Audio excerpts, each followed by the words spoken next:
جماعت والے آگے مسجد میں، کمیٹی نے روک لیا کہ تراویح 8 رکعت ہے یا 20 رکعت ہے، تو جماعت والے پھنس گئے، اب کریں تو کیا کریں؟ 8 بتائیں گے، اگر پوچھنے والا 8 پڑھتا ہے تب تو پڑھنے دے گا، اگر پوچھنے والا 20 پڑھتا ہے تو نکال دے گا۔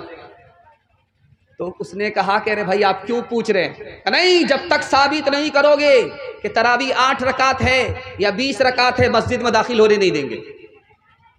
تو انہوں نے دماغ لگایا، کہا دیکھیے صاحب، جو لوگ 8 رکعت تراویح پڑھتے ہیں وہ بہت کم پڑھتے ہیں، جو لوگ 20 رکعت پڑھتے ہیں وہ بہت زیادہ پڑھ لیتے ہیں، لیکن پڑھتے دونوں ہیں۔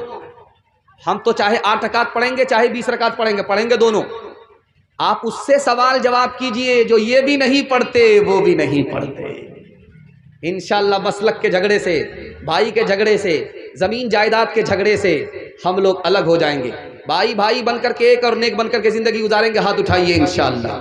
تدبیر سے بگڑی ہوئی تقدیر بنا لے، تقدیر بنا لے، اپنے پہ بھروسہ ہے تو یہ داؤ لگا لے، یہ داؤ لگا لے۔ کیا خاک وہ جینا ہے، کیا خاک وہ جینا ہے جو اپنے ہی لیے ہو، خود مٹ کے کسی اور کو مٹنے سے بچا لے، مٹنے سے بچا لے۔ عورتوں کے حوالے سے آخری پیغام سننے کے لیے مکمل تیار ہے؟ دونوں ہاتھ اٹھائیے انشاءاللہ جوش کے ساتھ۔ بالکل آخری پیغام عورتوں کے حوالے سے سنا رہا ہوں۔ ماں باپ سے زیادہ سالی پر مہربان ہوں گے، ہاتھ اٹھائیے انشاءاللہ۔ بیوی سے پوچھ کر کے ماں باپ کو خرچہ دیں گے، ہاتھ اٹھائیے انشاءاللہ۔ بیوی سے پوچھ کر کے داڑھی رکھیں گے، ہاتھ اٹھائیے انشاءاللہ۔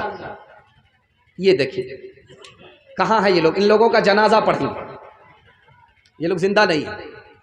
دھیان سے سنیے گا، پنجاب سے شوہر آیا اور بیوی سے کہتا ہے کہ بڑا اچھا بندر مل رہا تھا، پیسہ رہتا تو تمہارے لیے خرید کر کے لے آتے۔ تو بیوی نے کہا اس میں پریشان ہونے کی کیا بات ہے، پیسہ بھی بچ گیا، میرے لیے تو سب سے بڑے بندر آپ ہی ہیں، بندر خریدنے کی ضرورت کیا ہے؟ بیوی نے شوہر سے پوچھا جب مہمان آتے ہیں تو میٹھی میٹھی بات کرتے ہیں آپ، جب مہمان چلا جاتا ہے تو آپ لاٹھی سے بات کرتے ہیں؟ تو شوہر نے کہا جیسی تو ہے ویسا میں ہوں، جب تو بازار جاتی ہے تو بن ٹھن کر کے جاتی ہے، بنارسی ساڑی پہن کر کے جاتی ہے، اور جب گھر میں رہتی ہے تو اٹیچر پھٹیچر رہتی ہے، جیسی تو ہے ویسا میں۔ ایک عورت آئی جھاڑ پھونک کرنے والے کا، یہ الٹا چرخہ چلانے والا بھی ناظم ہے، جھاڑ پھونک کرنے والے کے پاس آئی اور کہا کہ میرا شوہر مجھ کو بات بات پر مارتا، کوئی ایسی ترکیب کر دیجئے کہ وہ کبھی ہاتھ ہی نہ اٹھائے۔ ایسی ترکیب کر دوں گا، بس منہ مانگا صرف وہ پیسہ دے دو، ایسی ترکیب کر دوں گا کہ کبھی ہاتھ نہیں اٹھائی۔ ایک بوتل میں پانی پر دم کیا اور کہا جب جھگڑا ہونے لگے تو منہ میں 2-4 گھونٹ لے کر کے بیٹھ جانا، کچھ بولنا نہیں۔ اب کیا تھا، زندگی بھر کا جھگڑا 1 منٹ میں ختم ہو گیا، چونکہ جھاڑ پھونک کرنے والے کو پتا تھا کہ عورت کی زبان چلتی ہے، مرد کا ہاتھ چلتا ہے۔ اگر مرد ہاتھ کو قابو میں رکھے، عورت زبان کو قابو میں رکھے تو ٹوٹا پھوٹا گھر جنت بن جاتا ہے۔ دھیان سے اس کو سنیے گا، داماد بہت چالو ہوتا ہے، جب اس کو پتا چلتا ہے کہ گھر میں کھانا اچھا نہیں ہے تو سیدھے سسرال بھاگتا ہے مرغا کھانے کے لیے۔ ساس نے سمجھ لیا ایک دن مرغا کھلائیں گے ہر دن آئے گا، ایک ہی دن ایسا سبق سکھائیں گے کبھی نہیں آئے۔ جیسے ہی سسرال پہنچا ساس نے کھچڑی بنا کر کے دے دی۔ اللہ، داماد نے سسرال میں جب کھچڑی کو دیکھا تو تلوے کا خون دماغ پر آ گیا، کہا کہ اماں یہ مہمان خانہ ہے کہ جیل خانہ ہے، میں داماد ہوں کہ قیدی ہوں؟ اب بیٹا کھچڑی کو برا بھلا مت کہو، امیر بھی کھا لیتے غریب بھی کھا لیتے، کسی کا پیٹ خراب نہیں ہوتا۔ سمجھ میں آ گیا؟ بڑھیا بہت چالو ہے، مرغا بچانے کی پلاننگ ہے۔ تو داماد نے کہا کہ اماں روکھا سوکھا کیسے کھایا جائے گا، یہ روکھی سوکھی کھچڑی کیسے کھائی جائے گی، گھی تو دے دیتے۔ بڑھیا 1 نمبر کی کنجر تھی، کنجوس تھی، مکھی چوس تھی، کھوٹھی میں چھپا کر کے گھی کو رکھا تھا۔ ایک شاعر شعر پڑھ رہا تھا تو سارے لوگ آ کر کے 10 روپیہ ہی دیتے تھے، اس سے زیادہ نہیں دیتے۔ تو شاعر نے کھسیا کر کے کہا کہ آپ لوگ سے بڑا کنجر میں نے کہیں نہیں دیکھا، کوئی بھی 10 کے نوٹ سے اوپر کوئی نوٹ دیتا ہی نہیں ہے۔ ایک بوڑھا کھڑا ہوا 100 کا نوٹ لے کر کے لا کر کے دے دیا، کہا حاجی صاحب آپ نے آبرو رکھ لیا۔ ہم تو سمجھ رہے تھے کہ سارے بخیل ہیں، لیکن ماشاءاللہ آپ سخیوں کے سخی ہیں۔ حاجی صاحب پھر بھی کھڑے ہیں، شاعر شعر پڑھ رہا ہے۔ اب شاعر نے پوچھا کہ چچا جان آپ تو بیٹھ جائیے۔ کہا کہ بیٹھیں گے کیسے، وہ 90 روپیہ واپس لینے کے لیے کھڑے ہیں۔ تو وہ بڑھیا جو کوٹھی میں گھی کو چھپا کر کے رکھا تھا وہاں سے نکالا، کھسیا کر کے جو ڈھکن کھولا سارا گھی گر گیا۔ اب بڑھیا کو بڑا سوگ ہوا کہ کون سی غلطی کیا، سارا گھی تو داماد ہی کھا لے گا، دماغ لگایا۔ اب بیٹا اکیلے کھاؤ گے برکت نہیں ہوگی، ساتھ میں مجھ کو شامل کر لو، برکت ہی برکت ہوگی۔ اللہ، اور یہ بڑھیا عجیب نہیں عجوبہ ہے۔ تو داماد نے لاج لحاظ میں کہا کہ اس میں کیا بات ہے، آپ تو میری ماں کی طرح ہو، ساتھ میں کھا لو۔ بڑھیا نے دیکھا کہ پلیٹ میں گھی داماد کی طرف زیادہ، اپنی طرف گھی نہیں ہے، تو دماغ لگایا ادھر سے ادھر ٹاننا۔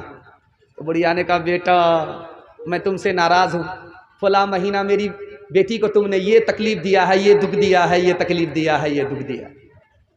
داماد سوچنے لگا کہ اللہ اکبر، یہ بڑھیا ہے، یہ تو زبردست ہے، یہ تو سارا گھی ادھر ٹان لیا۔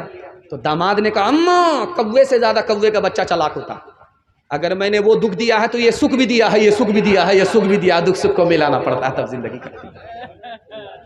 جب آپ دیکھیں گے رخصتی کا موقع ہوتا ہے تو سارے لوگ روتے، جوان بیٹی 18 سال کی پوس پال کر کے بھیجا جاتا ہے سسرال، تو نانی دادی سب روتی ہے، یہاں تک کہ مگر کے مچ کے آنسو باراتی بھی بہانے لگتے ہیں۔ مگر اس ماتم کے ماحول میں ایک آدمی ہنس رہا تھا، چھوٹا بچہ دیکھ کر کے ابا سے کہتا ابا حضور سب لوگ تو رو رہے ہیں، یہ سمجھ میں آ رہا، مگر ایک آدمی ہنس رہا ہے۔ کہا بیٹا کون ہنس رہا؟ کہا دولہا بابو ہنس رہے، رومال کے نیچے منہ رکھ کر کے دولہا بابو ہنس رہے۔ کہا اللہ اللہ اللہ توبہ استغفار، یہ آدمی ہنس رہا ہے، دولہا ہنس رہا ہے۔ کہا بیٹا گھبرانے کی کوئی بات نہیں ہے، تو ماتم کا وقت ہے، یہ تو رخصتی کا وقت ہے، ماتم ہے، مصیبت ہم لوگ رو رہے ہیں، زندگی بھر اسی بدنصیب کو رونا ہے، اس لیے آج ہنس رہا ہے۔ آخری مثال پر پیغام ختم کر رہا ہوں، بڑا دھیان سے سنیے گا اس کو۔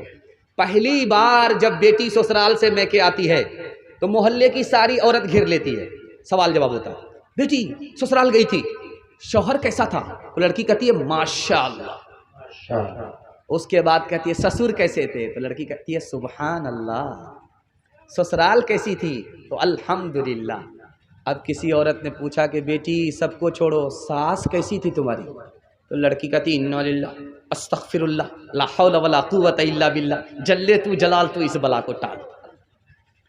اب ماں سمجھ گئی میری بیٹی کو سب پسند ہے، ساس پسند نہیں ہے۔ تو ماں نے کہا بیٹی تیرے جواب سے مجھے اندازہ ہو گیا کہ ساس پسند نہیں، لیکن بیٹی میرے سوال کا جواب دو، پہلی بار جب میکے سے سسرال گئی تھی تو کون لے کر کے گئی؟ کہا ساس آئی تھی، 100 لڑکی میں مجھ کو دیکھا سنا تھا، پسند کیا تھا، اور بہو بنا کر کے میکے سے سسرال لے گئی۔ کہا بیٹی یہ ساس کا احسان ہے، اتنے اچھے شوہر مل گئے، یہ ساس کا احسان ہے، اتنی اچھی سسرال مل گئی، یہ ساس کا احسان ہے کہ اتنے اچھے سسر مل گئے۔ بیٹی ساس مصیبت اور بلا نہیں ہوتی، کبھی ماں ہوتی ہے، کبھی ماں کے برابر ہوتی ہے۔ انشاءاللہ بیٹی کی طرفداری میں داماد جیل جائے گا، ہاتھ اٹھائیے انشاءاللہ۔ یہ دیکھیے اخیر تک یہ لوگ بیدار نہیں ہوئے، اچھا انشاءاللہ اگلے سال ان کو بیدار کریں گے انشاءاللہ۔